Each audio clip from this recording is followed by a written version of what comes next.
ഇത് മാസ് മോട്ടോഴ്സിൽ നിന്നാണ്. നമ്മുടെ ഹീറോ ഹോണ്ടയുടെ CD ഡീലക്സ് വണ്ടി സ്റ്റാർട്ടിങ് കംപ്ലൈൻ്റ് ആയിട്ട് എടുത്തു തരുന്നതാണ്. അതേപോലെ തന്നെ അതിക്ക് മുമ്പ് 2 ദിവസം മുമ്പ് നമുക്കൊരു മിസ്സിങ്ങിൻ്റെ കംപ്ലൈൻറ്റും പറഞ്ഞിട്ടുണ്ടായിരുന്നു. അപ്പോൾ സ്റ്റാർട്ടിങ് കംപ്ലൈൻറ്റ് കാണിച്ച് മെയിനായിട്ട് പറഞ്ഞാൽ നമുക്ക് പ്ലഗ് ഷോർട്ടിങ് ഉണ്ടായിരുന്നു, അതുകൊണ്ടാണ് സ്റ്റാർട്ടാവാൻ.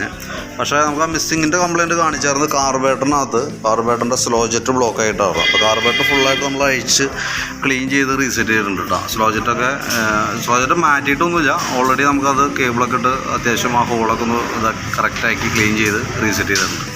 അപ്പോൾ സ്റ്റാർട്ടിങ്ങിൻ്റെ ദിവസം ആ മിസ്സിങ് സംബന്ധമായിട്ടുള്ള കംപ്ലൈൻറ്റ് മാറിയിട്ടുണ്ട്. പിന്നെ നമുക്ക് അത്യാവശ്യം മൈനർ ചെക്കപ്പ്, ചെയിനും ബ്രേക്കൊക്കെ ഒന്ന് നോക്കിയിട്ടുണ്ട്. എഞ്ചിൻ ഓയിൽ മാറാൻ പറഞ്ഞാൽ അത് മാറ്റിയിട്ടുണ്ട്. പിന്നെ ഈ ലെഫ്റ്റ് സൈഡിൽ മിററിൻ്റെ ഈ യോക്ക് കംപ്ലൈൻറ്റ് ഉണ്ടായിരുന്നു, അപ്പോൾ അത് മാറ്റിയിട്ടുണ്ട് കേട്ടോ. അത് മാറ്റുമ്പോൾ നമുക്ക് അതിൻ്റെ ഉള്ളിൽ വന്ന ആ സ്വിച്ചും കൂടി മാറണം. കാരണം വണ്ടി ഗിയറിലിട്ട് കഴിയുമ്പോൾ ക്ലച്ച് പിടിച്ച് സ്റ്റാർട്ടാവണമെങ്കിൽ ആ ഉള്ളിലെ സ്വിച്ച് പ്രോപ്പറായിട്ട് വർക്കണം. അപ്പോൾ പഴയ ഇതുമേക്ക് എടുത്തിടുമ്പോഴത്തേക്ക് അത് കറക്റ്റായിട്ട് കിട്ടില്ല. അപ്പോൾ അത് നമുക്ക് മാറ്റിയിട്ടുണ്ട് കേട്ടോ. അപ്പോൾ ഇത്രയും വർക്കാണ് മെയിനായിട്ട് ചെയ്തേക്കണം. അപ്പോൾ ഞാൻ അതിൻ്റെ വർക്ക് കംപ്ലീറ്റ് ആയിട്ടുണ്ട്. അപ്പോൾ അതിൻ്റെ ബില്ല് ഡീറ്റെയിൽസും വാട്സാപ്പിലേക്ക് സെൻഡ് ചെയ്തത്.